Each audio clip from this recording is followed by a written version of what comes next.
I want to talk about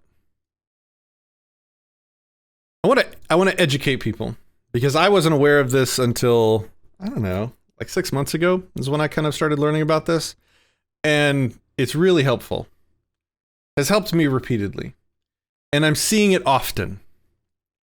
And so I want to teach you about it too, so that you'll see it when it's happening to you too, because it is going to happen to you more and more, I think. So I want to talk about two things. The first is I want to describe what equivocation means. And then I want to talk about sort of an advanced form, or like the final form of equivocation as a fallacy, called the Motte and Bailey argument. So let's begin with equivocation. And I'm just probably going to try and get through this, not do like a perfect job. I didn't write a script or anything to make sure it was flawless, but I have notes and I'm going to do my best. And if you guys have questions or other ideas or examples of these things, put them in the comments and we can talk through them. I think this will be a really worthy conversation and a way to spend our time learning about this. So let's talk about the equivocation fallacy first. So when somebody makes an equivocation, that's when you take two concepts or words, terms, that are closely related somehow. Either, for example, when people say free, well, the word free could mean free as in beer, meaning something is being given away for no cost, or the word free could also be free as in speech, meaning unrestricted. So one way to equivocate something would be to use the word free in an argument in both ways without pointing out the difference in usage, without pointing out the changes in usage. You're equivocating. It's like sort of like a word game. Another way to equivocate is, so it's like you take two closely related yet different concepts and use them interchangeably, or worse, like purposefully making them seem linked even though they aren't. They're not linked in any other way than maybe the word itself or the definitions being tangentially related. Or sometimes like going out of your way and even convincing the person listening that the meanings being so closely related to one another that there is sort of an additional profound meaning that should be found there or felt there. It's like, well, I have some examples written. So the first example is sort of the basic example of equivocation. It occurs when a word or term with two or more meanings is used in multiple senses in an argument. Here's an example. Premise number 1. Laws are created by an intelligent agent. Premise number 2. There are laws in the universe. You see what just happened there? Laws are created by an intelligent agent. There are laws in the universe. The word law has been used in two different ways. They've been equivocated. So the conclusion is, therefore, an intelligent agent created the universe. This is a God argument. Laws are created by an intelligent agent. There are laws in the universe. Therefore, an intelligent agent created the universe. And that is a bad argument because the word law has been equivocated. The two different meanings of the word law have been equivocated. What's another example of I think it's called like a Humpty Dumpty. When I was talking about convincing the argument, like you take words that people know are kind of different, but then you convince you through rhetoric, you convince the audience that the things are that the way the things are related is more profound maybe than it actually is, and then using that profundity to sort of convince the audience of something. And this one might be a controversial example for this audience because I know some of you listen to Mark Passio, and I haven't done sort of like a full critique of his conception of morality yet, and that will come one day when I get the time. And hopefully he'll come on the show to actually do it with me. Because that's the way I prefer to rebut people. I don't like to do the talking head, I'll make a YouTube video taking down and destroying somebody, and then they do a response video. No, I like to bring the people on and talk through things. I think it's a lot more productive. But Passio does this equivocation, almost to the sort of Humpty Dumpty equivocation level. And here's how he does it. He'll say that a right is any action that is right. And you'll say, well, okay, what is right then? Well, right is something that's correct, and right is something that is moral. So we have the word right talking about rights, and we have right talking about something opposite of wrong, and we have right talking about something that's correct, and then we have right talking about something that is moral. So we have multiple definitions for these words that are all mixed up and closely related to one another that are being equivocated in a way that makes them seem like there's more profundity to be found there than there actually is. The fact that rights are, something that you have the right to do, the fact that it shares that 5-letter word with what is right versus wrong, and the fact that moral is also related to right, and that right and wrong in the terms of like 2 + 2 = 4 is right and 2 + 2 = 5 is wrong. The fact that all of these words are sort of sharing the same space does not mean that you can extract some sort of profound moral argument from all of those things being sort of closely related.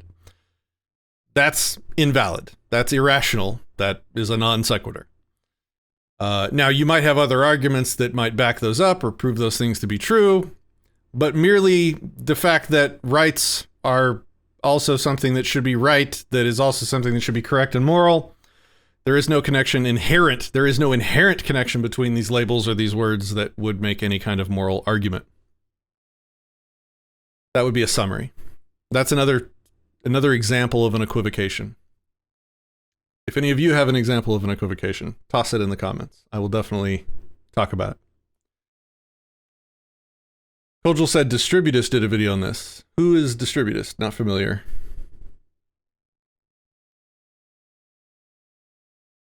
Okay.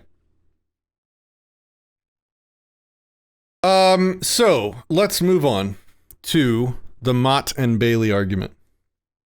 This was something that I think was given this name. The strategy was named this by a guy named Nicholas Shackle in 2005. So this is not some like ancient fallacy that's been known since the time of the Greeks.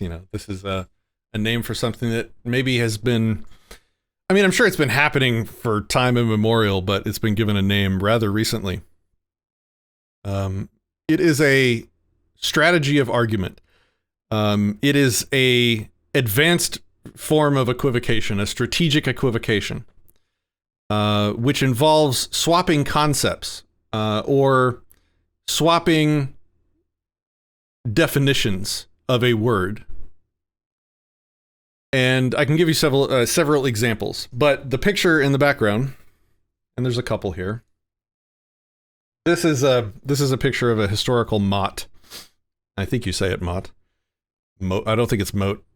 Motte or anything like that. I think it's Motte, but who knows? So basically there is a, miniature castle or tower on a hill that is extremely well defended and is almost impossible to assault. And then there's the bailey, which is like the common areas outside where the peasants live and where the work and productivity happens. And so the lord of the manor, may spend most of his time out in the bailey. Sorry, I'm about to sneeze. Amongst the people until an attacker comes. And when the village or whatever is threatened, the lord and the nobles will retreat into the motte where they can be safe and can defend themselves and, do things like, dump boiling tar or whatever, or, fire arrows down or whatever. And so this is an example of a motte. It's just a super defensible position on a hill that the commoners don't usually get access to, that they retreat to when they're attacked or in trouble. So let's take that to this equivocation idea.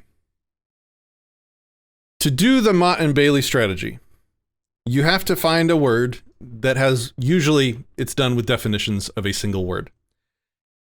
What you'll do is you'll make a flagrant or hard to defend or provocative statement when you're out in the Bailey, where things are easy, where you can be more easily attacked, and you'll get people's attention. And then when somebody comes along to question your statement or your claim in an intelligent or rigorous way, you will retreat to the Motte, which will actually be either a different position entirely, or it will use a different alternate definition of the words in question that you used in your proposition out in the Bailey that will be impossible to rebut. And so the sort of rhetorical attacker will be unable to defeat your Motte position. And then as soon as he walks away and say, okay, well, I can't defeat that position, the rhetorician, the interlocutor, whatever, will return to the Bailey as if the Bailey position was the one that was undefeated. I'm not sure I'm doing a fantastic job of explaining this, but I think I can do a better job with examples. And there are many, many examples out there right now of this strategy.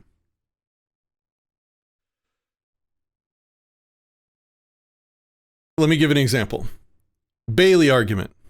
There is no such thing as right and wrong.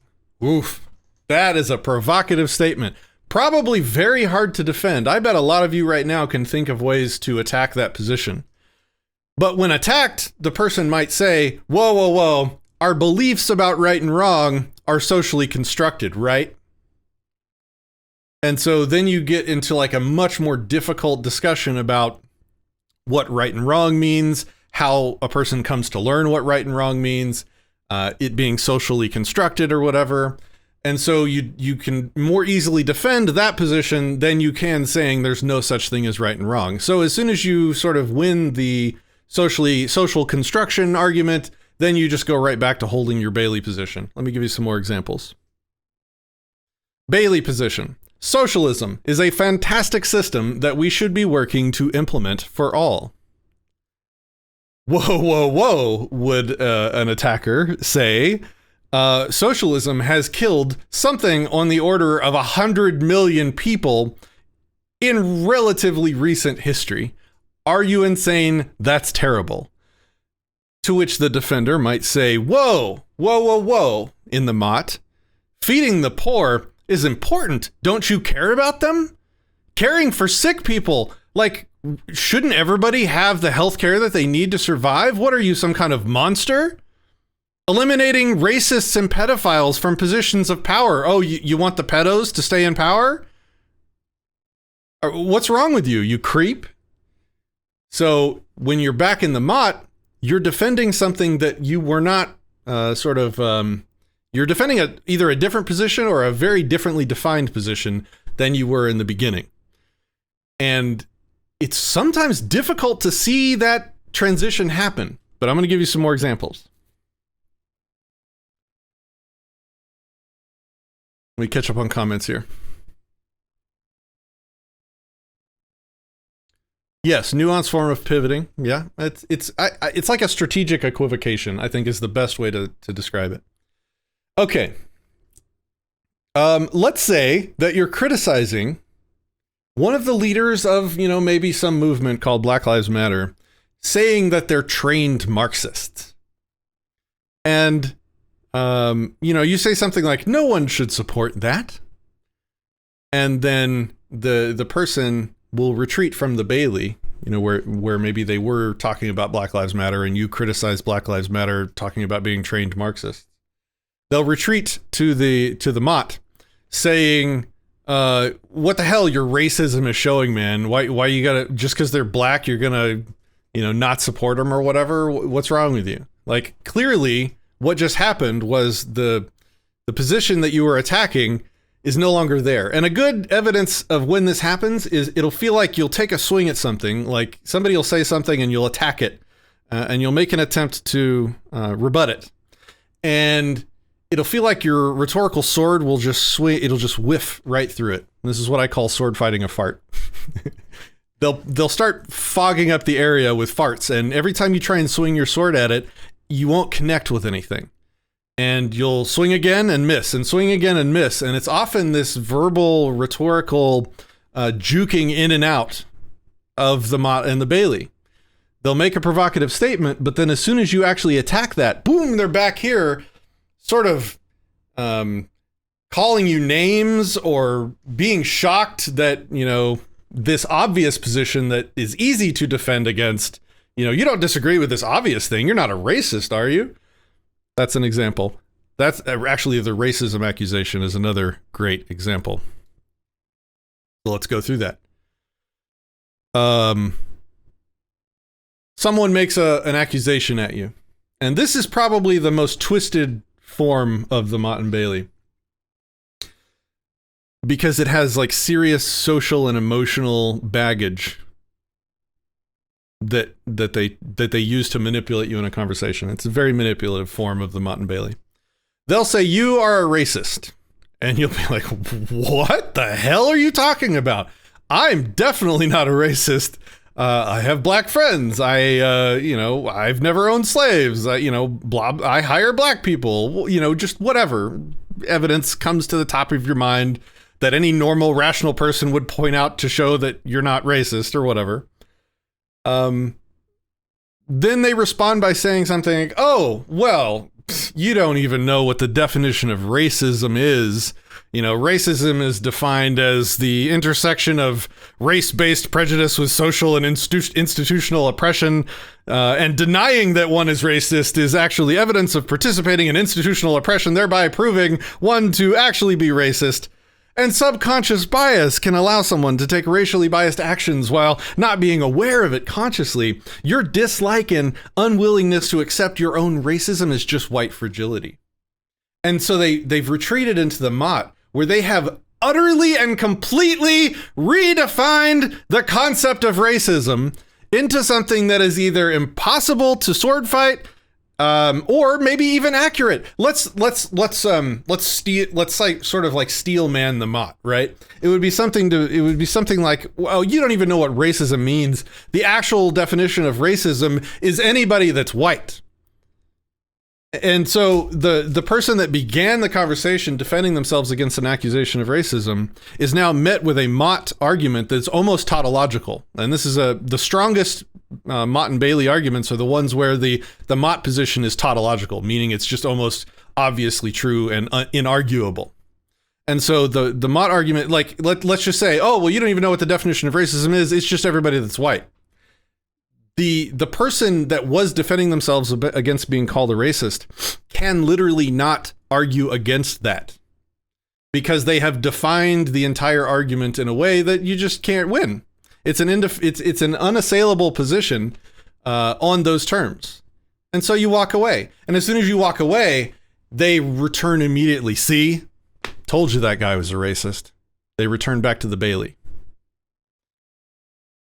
So what they're doing with the, sort of like unconscious bias, white fragility, institutionalized whatever racism, they're using that definition to win the point, and then applying all of the negative social stigma, rightful social stigma around the traditional definition of racism to you. They are looters of all of the societal damage that went in to creating the stigma around racism. They are looters. They are moral looters of the terrible, just the disgusting reviling that normal people have against being called a racist. They are looters, moral looters of that. They take that hard, and I said this recently in a video, they take that hard-fought, hard-won negative reaction to not, for people not wanting to be racist, and they then slide in their own new definition of it using this Motte and Bailey strategy. And so they'll even bounce back and forth in a single conversation between the two definitions. They'll grab the moral ghastliness of one and then apply their own definition to it when you attack them with evidence that you're not the traditional definition of racist. Well, they can't win that one, and so they slide in their own new definition. Okay, the last example I'll give of this is another one that bothers me personally significantly. This is a pet peeve one. When you hear the words, that's my truth. That's often the Motte argument that they've retreated to when you question an absurd statement that somebody makes. Somebody will say, the sky is purple. And you'll be like, what the hell? It's obviously not purple. Here, let me take a picture and we'll look at, we'll examine the RGB, color code for the pixels on the sky, and we can show you that it's not purple, obviously. And they'll be like, oh, well, that's just my truth. That's how I see the sky. Okay, well, you can't argue against that. Like that is an unassailable position because it's not sort of based in objective reason, anything outside of their own like personal subjective opinion or whatever. So they'll make insane statements and then retreat to the Motte of that's my truth. I have my own truth. You can have your truth and I'll have my truth. That's an example. But they don't say, this is the difference between just being dumb and saying that and using a Motte and Bailey strategy. The Motte and Bailey of that is that when they say the sky is purple up front, they don't say, hey, the sky appears purple to me. They don't say, my truth is that the sky is purple, because that position would just be instantly destroyed with reason and evidence. No, they make a Bailey argument that just says it makes an absolute truth claim that the sky is purple, and then they defend it with a different definition of truth inside the Motte. In the Bailey, they're using the normal assumptions of what is true. And then in the Motte, did I say that right? In the Bailey, they're using the normal definitions of truth. And in the Motte, oh man, I'm getting mixed up now. They're using my truth. They've substituted, they've equivocated the types of truth. They've equivocated the word truth into something that is different. So, I hope this was helpful. Let me think.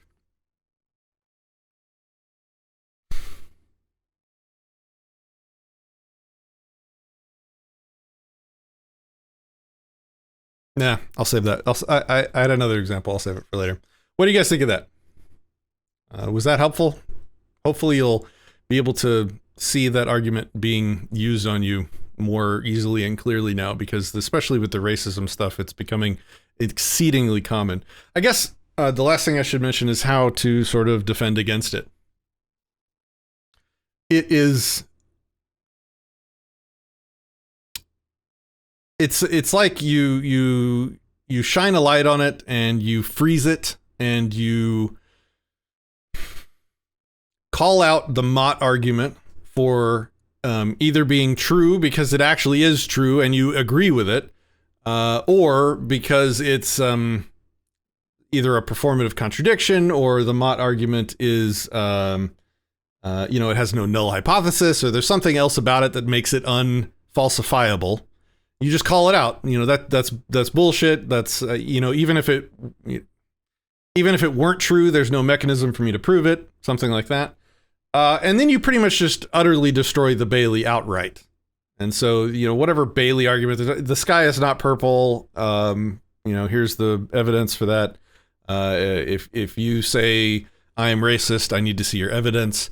And then the moment they start, going off on this unconscious bias bullshit, you're like, okay, well, that's not the definition of racist that I use or that I care about. So, go be dumb somewhere else. And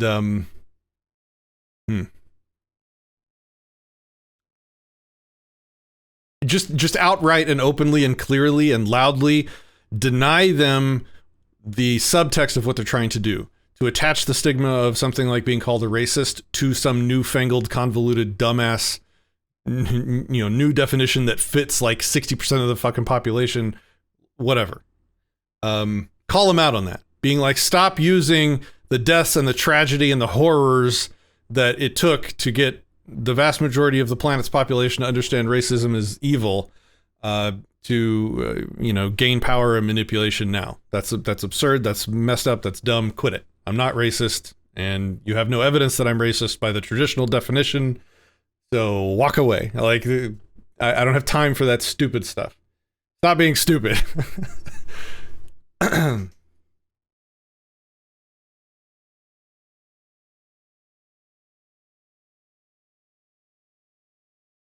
Okay, cool. Rebel Glory says, agree with their truth, but become the professional of their truth. Remember, it's not about truth, it's about their ego, even if what they believe is complete nonsense. Why do you need to provide evidence? Why not just unwaveringly state no? Yeah, sure. They're making the claim that you're racist, then they have the burden of proof. Show me evidence. And then when they start showing you evidence of unconscious bias and white fragility, just be like, you're smuggling in new definitions. Stop being dumb. And yeah, call them out for sort of the moral looters that they are.